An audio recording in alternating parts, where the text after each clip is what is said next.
السلام علیکم. جیسا کہ ابھی آپ حضرات نے عنوان کے ساتھ کنوینئر صاحب کی زبانی بڑی امید بھری گفتگویں سنی. عنوان بہت وسیع الاطراف ہے اور وقت بہت کم ہے. کچھ باتیں حاصل مطالعہ کے طور پر میں آپ کے سامنے رکھنے کی کوشش کر رہا ہوں. ملکی اور ملی حالات، تعلیمی میدان کے چیلنجز اور آئٹا. میں اپنی گفتگو کا آغاز جو ہے علامہ اقبال کے ایک قول سے شروع کرنے کی کوشش کر رہا ہوں، جس میں اقبال نے فرمایا تھا کہ قوموں کی حیات ان کے تخیل پر موقوف ہوتی ہے.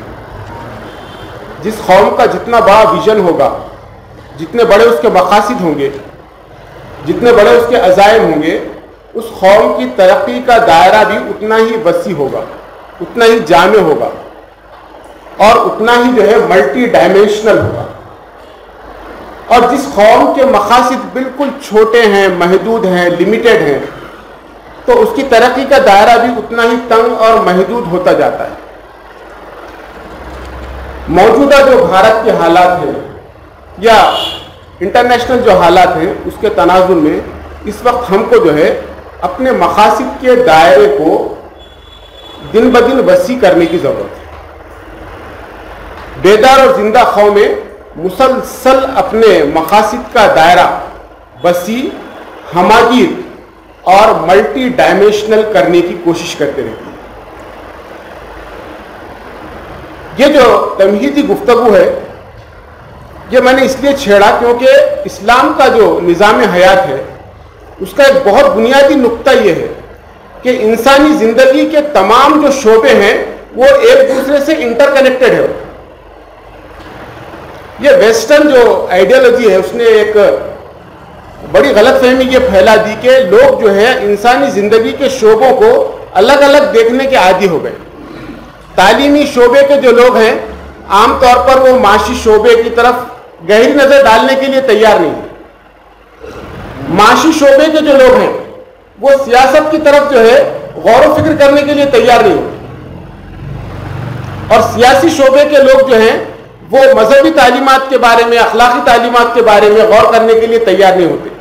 حالانکہ واقعہ یہ ہے کہ انسانی زندگی کے تمام شعبے ایک دوسرے سے جڑے ہوئے ہیں.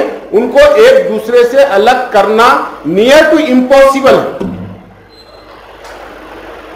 موجودہ حالات اس بات کی طرف دعوت دے رہے ہیں مجھے اور آپ کو بحیثیت ایک مسلمان ٹیچر کے کہ ہم یہ غور کریں کہ اپنی تدریس کو ڈسٹرب کیے بغیر، بچوں کی تعلیم و تربیت کو نظر انداز کیے بغیر ہم کیسے موجودہ حالات میں اور زیادہ ایفیکٹو رول پلے کر سکتے ہیں. مثال کے طور پر اس وقت یہ نیریٹو بھارت میں بنانے کی کوشش کی جا رہی ہے کہ بھارت کے مسلمانوں کے جو تعمیری اور تاریخی نقوش یہاں نظر آتے ہیں ان کو منظم انداز میں مٹانے کی کوشش کی جا رہی ہے. اس کے لیے پہلے ایک نیریٹو ڈیولپ کرنے کی کوشش کی جا رہی ہے، ایک بیانیہ کھڑا کرنے کی کوشش کی جا رہی ہے. تو سوال یہ ہے کہ ایز اے ٹیچر میں اور آپ اس کے اندر کیا رول پلے کر سکتے ہیں اپنے اسکول کو ڈسٹرب کیے بغیر، بچوں کی تعلیم و تربیت کو نقصان پہنچائے بغیر، اپنی بنیادی جو تعلیمی ذمہ داریاں ہیں اس کو نظر انداز کیے بغیر ہم اس میں کیا رول پلے کر سکتے ہیں. اس پر میں آپ کو دعوت غور دے رہا ہوں. ایک مسلمان معلم ہونے کے ناطے کیا ہم صرف جو ہے تماشا دیکھتے بیٹھیں گے کہ یہ میٹر تو پولیٹیکل ہے، یہ نیشنل لیول کا ایشو ہے، اس میں بحیثیت فرد کیا رول پلے کر سکتا ہوں؟ اگر میں ایسا سوچ کر اپنے آپ کو اس سے آئسولیٹ کرتا ہوں، الگ تھلگ کرتا ہوں، تو کیا یہ میرا الگ تھلگ کرنا یہ مجرمانہ اپروچ نہیں رہے گا؟ حالات کا تقاضا یہ ہے کہ موجودہ حالات کو سامنے رکھ کر ہم اس قسم کے جو کرنٹ ایشوز آ رہے ہیں ان کو کیسے اپنے تعلیم و تربیت کے عمل سے جوڑ سکتے ہیں اس پر مجھے اور آپ کو انفرادی اور اجتماعی طور پر غور کرنے کی ضرورت ہے. وہ روایتی جو تعلیم ہے نا اس کی اپنی اہمیت ہے. روایتی جو تعلیم و تربیت ہے اس کی بنیادوں سے انکار نہیں ہے, لیکن زندہ قومیں ہمیشہ تعلیم و تربیت کو اپنے چیلنجز کو سامنے رکھ کر ترتیب دیتی ہے. مثال کے طور پر جیسے ہی بھارت کے اعلیٰ طبقات کو لگا کہ بھارت عنقریب آزاد ہونے والا ہے, تو انہوں نے کیا کیے, تقریباً 30-40 سال پہلے سے, بھارت آزاد ہونے کے 30-40 سال پہلے سے بھارت کے آزاد ہونے کے بعد کیسے یہاں کے کی پوسٹ پر ہم ڈومیننٹ ہو سکتے ہیں اس کی تیاریاں شروع کر دی انہوں نے. اور جیسے بھارت آزاد ہوا تقریباً مین پوسٹ پر وہ لوگ آ کر چھا گئے, اور تب سے لے کے ابھی تک ڈائریکٹلی اور انڈائریکٹلی جو ہے انہی کی مونوپلی جاری ہے. سیاسی پارٹیاں الگ الگ آتی جاتی رہتی ہیں, مگر مونوپلی, بیوروکریسی, ایڈمنسٹریشن تو انہی کا ہے. تو ضرورت اس بات کی ہے کہ ہم اس قسم کے جو تاریخی حقائق ہیں ان پر غور کر کے اپنے لیے کیا انفرادی اور اجتماعی عملی لاہیہ عمل ہو سکتا ہے اس پر غور کریں. جیسے کہ میں نے ابھی آپ کے سامنے عرض کیا کہ مسلمانوں کے تاریخی نقوش کو مٹانے کی اس دیش سے کوشش کی جا رہی ہے.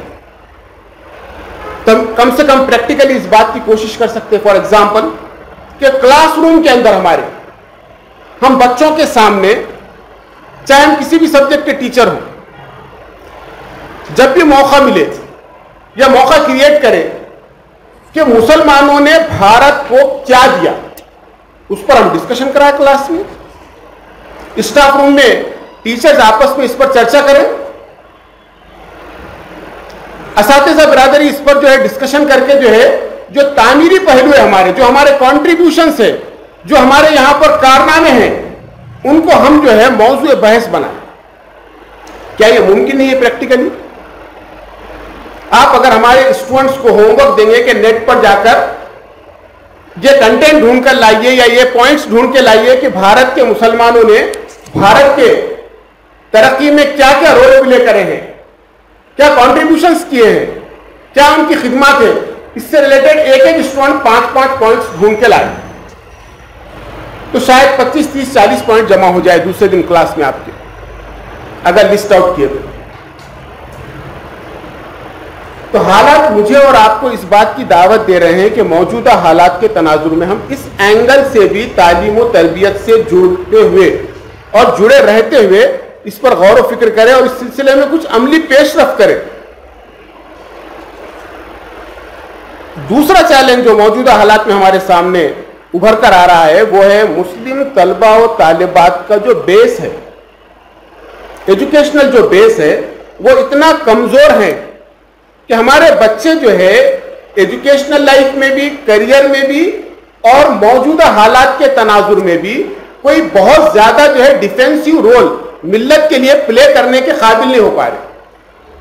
تو اس کے لیے ہم کیا کر سکتے ہیں, اس پر غور و فکر ہونا چاہیے. صرف ٹریڈیشنل انداز میں لینگویجز سکھا دینا اور کورس کو کمپلیٹ کر دینا, اس سے جو ہے ہم ایسے افراد تیار نہیں کر پائیں گے جیسے اس وقت ملت کو افراد کی ضرورت ہے. تیسرا چیلنج جو ہمارے سامنے ابھر کر آ رہا ہے موجودہ حالات کے سیناریوں میں وہ ہے مسلمان لڑکیوں میں جو تعلیمی بیداری کی رفتار مسلسل بڑھ رہی ہے. گرچہ کہ یہ ایک مثبت پہلو ہے, لیکن اس پہلو کو جو ہے پازیٹیو ڈائریکشن دینے کی ضرورت. موجودہ حالات میں جو چیلنجز ہمارے سامنے ہیں ان چیلنجز کا مقابلہ کرنے کے لیے کیا ہم ہماری اعلیٰ تعلیم یافتہ لڑکیوں کو, خواتین کو تیار کر رہے ہیں؟ کیا ان کو ہم میدان کار میں لا رہے ہیں؟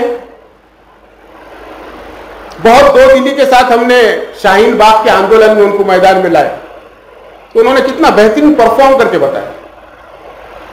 تو ایسے ٹیچر ہمارے اسکول میں, کالجز میں پڑھنے والی جو لڑکیاں ہیں, ان لڑکیوں کی تعلیم و تربیت کے ساتھ ساتھ ہم ان کو موجودہ حالات میں زیادہ افیکٹو رول پلے کرنے کے لیے بھی تیار کرے، ان کو تعمیری ڈائریکشن دینے کی کوشش کرے۔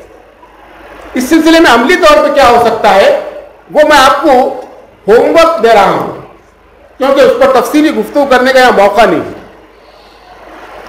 حالانکہ ہماری لڑکیوں اور عورتوں میں غیر معمولی صلاحیتیں ہیں، بہت پوٹینشیل سے ان کے اندر، اگر ہم ان کو موقع دیتے ہیں تو وہ بہت بہترین رول پلے کر سکتی ہیں۔ ضرورت اس بات کی ہے کہ ہم کلاس روم کے اندر، اسکولز کے اندر، کالجز کے اندر اس کے لیے ماحول بنانے کی کوشش کریں۔ ایک پروگرام میں جانے کا اتفاق ہوا لاک ڈاؤن سے پہلے، کچھ ٹیچرز نے مل کے ناندیڑ میں ایک ڈیبیٹ کمپٹیشن رکھی۔ انہوں نے مجھے انوائٹ کرے کہ سر آ کے دیکھو ہم نے کیسا پروگرام ہے، تو انہوں نے کیا کرے ڈسٹرکٹ لیول پر انٹر اسکول کمپٹیشن رکھے ڈیبیٹ کا، اور جس طریقے سے ٹی وی پر ڈیبیٹ ہوتے ہیں ویسے ہی جو ہے ڈیبیٹ رکھے، اور پورے کرنٹ ٹاپکس دیے انہوں نے، پہلے سے ٹاپکس دے چکے تھے، اور بچے آگے کیا کر رہے تھے، ڈیبیٹ کر رہے تھے۔ ایک ٹاپک پر ایک اسکول کے بچے آگے فیور میں بول رہے تھے اس ٹاپک کے، اور دوسرے اسکول کے بچے آ کے اس کے اپوز میں بول رہے تھے۔ تو بچوں نے اتنی غیر معمولی تیاری کر کے آئے تھے کہ ایسا لگ رہا تھا کہ ان بچوں کو جو ہے بھارت کے نیشنل سو کالڈ جو مین اسٹریم میڈیا کے ڈیبیٹ ہیں اس پہ بھیجنا چاہیے۔ اتنے اچھے لاجیکل پوائنٹس عقلی دلائل کی روشنی میں انہوں رکھ رہے تھے۔ یہ موجودہ حالات میں کرنے کا کام ہے کہ نہیں ہے؟ تو اس قسم کی کون کون سی سرگرمیاں، کون کون سی ایکٹیویٹیز ہم کلاس رومز کے اندر، اسکولز کے اندر، کالجز کے اندر، ہمارے پروگرامز کے اندر رکھ سکتے ہیں، ایٹا کی ایکٹیویٹیز میں ان کو ایڈ کر سکتے ہیں، اس پر غور و فکر کرنا چاہیے۔ اسی کے ساتھ ساتھ موجودہ جو سیناریو ہے اس میں ایک چیلنج یہ بھی ہمارے سامنے جھلک رہا ہے کہ بعض لوگ جو ہے مسلمانوں کے ڈیفنس میں نیشنل لیول پر بہت ایکٹیو نظر آ رہے ہیں، بعض پرٹیکولر فیلڈ کے لوگ۔ حالات کا تقاضا یہ ہے کہ ہر فیلڈ کے مسلمان اسلام اور مسلمانوں کی مدافعت کے لیے اپنی اپنی فیلڈ میں رہتے ہوئے ایکٹیو نظر آنا چاہیے۔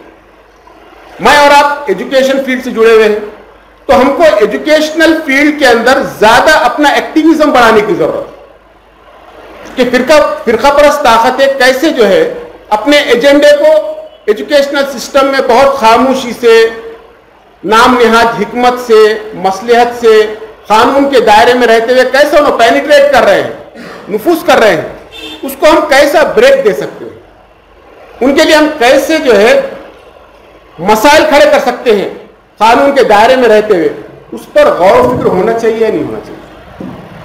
اس سلسلے میں ایز اے ٹیچر ہم کو کوئی پیش رفت کرنا چاہیے یا نہیں چاہیے، اس پر غور کیجیے۔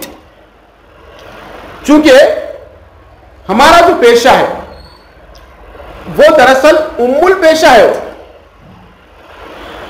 ہر پیشے کے افراد جو ہے ہمارے پیشے کے ذریعے ہی ڈائریکٹلی یا انڈائریکٹلی تیار ہوتے ہیں۔ تو ہمارے پیشے کے ذریعے، ہمارے فیلڈ کے ذریعے مسلمانوں کو مختلف قسم کی لیڈرشپ اور افراد فراہم ہونے چاہیے۔ اس کے لیے ہم کیا کر سکتے ہیں؟ آپ لوگ بہت غور و فکر کرنے والے لوگ ہیں، گراؤنڈ پر کام بھی کرنے والے لوگ ہیں، تو آپ اس سلسلے میں نئے نئے آئیڈیاز، نئے خیالات، نئی سرگرمیاں جو ہے کھڑی کر سکتے ہیں۔ اس لیے میں پوائنٹس آپ کے سامنے رکھتے ہوئے آگے بڑھ رہا ہوں، کیونکہ تفصیلات پیش کرنے کا موقع کم ہے۔ اور ایک چیلنج یہ ہے کہ ہمارے پاس یہ بات ہم اکثر پیش کرتے ہیں جو حقیقت پر مبنی بھی ہے کہ مسلمانوں کے پاس قریب ہر فیلڈ میں جو ہے لیڈرشپ کا فقدان ہے، قیادت کی کمی ہے۔ ہم یہ سوچیں کہ ہم اپنی فیلڈ کے ذریعے کچھ لیڈرز دے سکتے کیا، ایجوکیشنل لیڈرز دے سکتے کیا، کریئر لیڈرز دے سکتے کیا، کریئر کاؤنسلرز دے سکتے کیا، موجودہ جو ایجوکیشن سسٹم ہے اس پر ایکسپرٹ نظر رکھنے والے ماہرین تعلیم دے سکتے کیا، وہ بھی تو لیڈر ہی ہوتے ہیں۔ تو لیڈرشپ فراہم کرنے کے سلسلے میں ہم کیا کر سکتے ہیں، اس سلسلے میں کچھ کر سکتے یا نہیں کر سکتے، یا صرف اس کا ماتم کر سکتے ہیں، اس سلسلے میں بھی جو ہے پیش رفت ہونا چاہیے۔ اسی کے ساتھ ساتھ پریکٹیکل ایشو ایک یہ بھی ہے کہ مسلسل اردو میڈیم کے جو اسکول ہیں مہاراشٹر میں وہ کوالٹی ایجوکیشن کے معاملے میں اکثر زوال کا شکار ہے. ہم ایسے اردو میڈیم ٹیچر اس کو قبول کریں یا نہ کریں, لیکن یہ ایک گراؤنڈ ریالٹی کا فیکٹ ہے. بعض مہاراشٹر کے سنجیدہ جو ماہرین تعلیم مسلمانوں کے, ان کی یہ رائے ہے جس پہ ڈیبیٹ ہو سکتی ہے, مگر میں آپ کے سامنے رکھ رہا ہوں. ان کا یہ کہنا ہے کہ آنے والے 30-40 سالوں میں مہاراشٹر سے اردو میڈیم اسکول تقریباً ختم ہو جائے گا. اتنی اسپیڈ سے ان کی نظر میں ہمارے اسکول زوال پذیر ہیں. تو as a Urdu medium teacher ہمارے سامنے یہ ایک چیلنج کہ ہمارے اسکولوں کو بھی بچائیں اور دوسری طرف ان محاذوں پر بھی معتدل انداز میں فوکس کرنے کی کوشش کریں. اس کے لیے کیا منظم منصوبہ بندی ہو سکتی ہے اپنے اسکولوں کو بچانے کے لیے, اردو میڈیم کے اسکولوں کو بچانے کے لیے, اردو میڈیم کے اسٹوڈنٹس کو بچانے کے لیے کیا کچھ کیا جا سکتا ہے, اس سلسلے میں کھل کر چرچا ہونا چاہیے. ڈسٹرکٹ لیول پر, یونٹ کی سطح پر, اسٹیٹ کی لیول پر. تو اس سے بہت ساری نئی چیزیں انشاءاللہ نکل کر آئیں گی. اسی کے علاوہ, ان تمام پوائنٹس کے علاوہ یہ بھی ایک بات ہے کہ اس وقت جو ہے بڑے پیمانے پہ تعلیم کا تجارتی کرن ہو رہا ہے. پوری اسلامی تاریخ 1450 سال کی کھنگال ڈالی, کہیں پر بھی مسلمانوں نے تعلیم کا تجارتی کرن نہیں کرا. کمرشلائزیشن آف ایجوکیشن جو ہے پوری اسلامی تاریخ میں آپ کو کہیں نہیں ملے گا. اور آج جو ہے غیروں سے مروب ہو کر ہم خود جو ہے اپنے اسکولوں کو, اپنے نظام تعلیم کو سلولی کمرشلائز کرتے جا رہے ہیں اور اس کا الگ الگ بہانے ہم اس کے تراشتے ہیں اور پیش کرتے ہیں.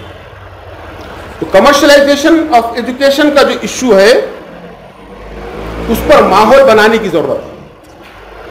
اس کی بہت زیادہ کھل کے مخالفت کرنے کے بجائے اس کی مخالفت میں ماحول بنانے کی ضرورت ہے. اس کے خلاف میں دلائل کھڑے کرنے کی ضرورت ہے. اس کے خلاف میں جو ہے متبادلات پیش کرنے کی ضرورت ہے. اس دیش کے مسلمانوں کی میجورٹی اور بھارت کے عام جو انسان ہیں وہ کمرشلائزیشن آف ایجوکیشن کے ذریعے تعلیم حاصل نہیں کر سکتے. ان کی معاشی حالت اتنی اچھی نہیں ہے. دیش کے اندر جتنا کمرشلائزیشن آف ایجوکیشن ہوگا اتنا زیادہ یہاں کے اعلیٰ طبقات کو فائدہ ہوگا اور اتنا ہی زیادہ اور اس سے کئی گنا زیادہ اس کا نقصان مسلمانوں کو اور یہاں کے پسماندہ طبقات کو ہوگا. لہذا ضرورت اس بات کی ہے موجودہ حالات میں کہ کمرشلائزیشن آف ایجوکیشن کو ہم جو ہے ایک مدعا بنائیں, اس کے اوپر ایک نیریٹو کھڑے کرنے کی کوشش کریں. لیکن اس کے لیے پہلے مجھے اور آپ کو اپنے آپ کو تیار کرنا پڑے گا. اس کے لیے دلائل لانے پڑیں گے کہ یہ کیوں دیش کے لیے نقصان دہ ہے, کیوں یہ مسلمانوں کے لیے نقصان دہ ہے. اس کے لیے 10, 20, 25, 50 دلائل ہم کو کھڑے کرنے پڑیں گے, تبھی ہم اس عنوان پر جو ہے ماحول سازگار کر پائیں گے. اس کے علاوہ فرقہ پرستی کا مقابلہ کرنے کے لیے ہر معلم و معلمہ کو غیر مسلم اساتذہ سے بڑے پیمانے پہ تعلقات استوار کرنا چاہیے. ہم عام طور پہ یہ کہتے ہیں تحریکی پس منظر رکھنے والے لوگ کہ دعوتی کام سے سارے مسائل حل ہو جائیں گے. اصولی طور پہ صحیح ہے بات, مگر دعوتی کام تو جب ہی کر پائیں گے نا جب تعلقات ہوں گے ان سے. حالات تو یہ ہے کہ وہ عام جو غیر مسلم ہے دن بدن ہمارے سماج سے, ہمارے افراد سے کٹتا جا رہا ہے.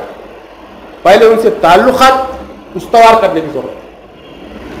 ہمارے جینٹس ٹیچر جو ہے غیر مسلم جینٹس ٹیچر سے اپنے تعلقات میں اضافہ کرے, یہ وقت کا ڈیمانڈ ہے. ہماری معلمات جو ہے بہنیں ہیں وہ غیر مسلم معلمات سے اپنے تعلقات زیادہ سے زیادہ بڑھائیں. آپ اکیلے میں اپنا موبائل چیک کر کے دیکھ لیجئے, کانٹیکٹ لسٹ نکال کے چیک کیجئے کتنے لوگ ہیں ٹوٹل آپ کے کانٹیکٹ لسٹ میں اور کتنے اس میں غیر مسلم لوگ ہیں جن سے آپ کے تعلقات ہیں.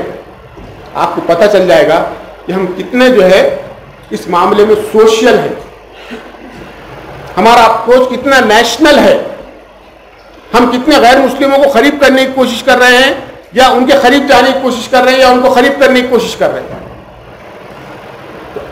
ایجوکیشنل فیلڈ سے ریلیٹڈ جو غیر مسلم ہیں ان سے ہمارے تعلقات زیادہ سے زیادہ بڑھانا چاہیے. جہاں آفیسر سے ہم تعلقات بڑھائیں وہی عام جو ٹیچر سے ان سے بھی تعلقات بڑھائیں. ایک صاحب نے بہت اچھا پریکٹیکل سجیشن دیے.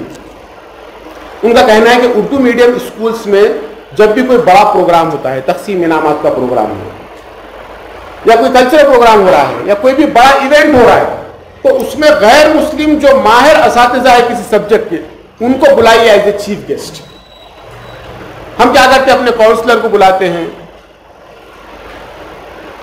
اور وہ پروگرام کا تماشا کر کے رکھ دیتے ہیں. ضرورت اس بات کی ہے کہ ہم جو ہے اس قسم کے کچھ نئے تجربات کرنے کی جسارت کریں. زندہ قومیں جو ہے ڈیئرنگ کرتی ہیں, بیدار قومیں جو ہے نئے نئے تجربات کرتی ہیں, اس کے پاس انوویشن رہتا, اس کے پاس جو ہے چینج ہونے اور چینج کرنے کی شمتا زیادہ رہتی. وہ ہمارے اندر ہے کیا؟ میں ایز اے پرسن اپنے آپ پہ بھی غور کر رہا ہوں اور آپ کو بھی دعوت غور دے رہا ہوں. بڑے پیمانے پر غیر مسلم معلمات اور معلمین سے تعلقات بڑھانا چاہیے. اس کے علاوہ اور ایک کام جس کی طرف ابھی اشارہ بھی ہوا غالباً کسی مقرر کی جانب سے, کہ جو تعلیمی پالیسی 2020 ہے اس کے امپلیمنٹیشن کی بہت سلیقے سے شروعات ہو چکی ہے. وہ جو امپلیمنٹیشن ہو رہا ہے, جو نفاذ ہو رہا ہے نیو ایجوکیشن پالیسی کا, جس کو 2020 کی ایجوکیشن پالیسی کہا جا رہا ہے, اس کا امپلیمنٹیشن کیسے ہو رہا ہے, کہاں سے ہو رہا ہے, ان امپلیمنٹیشن کے لیے کون کون سے جو ہے ریسورسز استعمال کر رہے ہیں, کون سے چینل سے آ رہے ہیں, اس پر ہماری گہری نظر ہونا چاہیے. ایز اے مسلمان ٹیچر جو ہے اگر ہم اس پہ نظر نہیں رکھیں گے تو میں اور میری نسلیں اس کے نتائج بھگتنے کے لیے تیار ہیں. اس سلسلے میں معمولی غفلت بھی ہمارے لیے بہت ڈینجر ہو سکتا ہے. آخری بات جو کہ یہ بھی ایک ڈیبیٹیبل ایشو ہو سکتا ہے, لیکن میں آپ کے ساتھ شیئر کر کے اپنی گفتگو ختم کرتا ہوں. آن لائن ایجوکیشن کے بارے میں پینڈیمک کے دوران مختلف قسم کے تجربات سے ہم لوگ گزرے, اور آن لائن ایجوکیشن جو ہے وہ بچوں کی عملی تعلیم و تربیت میں کوئی خاص رول پلے نہیں کر سکتا, یہ بھی ایک فیکٹ ہے. لیکن پینڈیمک کے بعد سے پوری دنیا میں اور انڈیا میں بھی آن لائن ایجوکیشن کا ماحول اچھا خاصا پیدا ہو چکا ہے. ہم مانے یا نہ مانے, نیشنل لیول پہ, لوکل لیول پر, اسٹیٹ لیول پر بڑی بڑی آن لائن کمپنیاں اس وقت چل رہی ہیں, اور انہوں نے جو ہے میکسیمم مارکیٹ کو ہائی جیک کرنا شروع کر چکے ہیں. ہم جو ہے آن لائن ایجوکیشن سے اختلاف رکھنے کے باوجود اس سلسلے میں ہم کیا کر سکتے ہیں اس پر غور کرنا چاہیے. ٹوٹلی اس کو نیگلیکٹ کر لینا نقصان دہ, اور ٹوٹلی آن لائن ایجوکیشن کے اوپر ڈیپینڈ ہو جانا یہ بھی جو ہے ہانیکارک ہو سکتا ہے. اللہ تعالیٰ سے دعا ہے کہ اللہ تعالیٰ مجھے اور آپ کو ان پوائنٹس پر سنجیدگی سے غور کرنے کی توفیق عطا کرے اور اس پر کوئی عملی لاہی عمل بنانے کی توفیق عطا کرے. وآخر دعوانا الحمدللہ رب العالمین.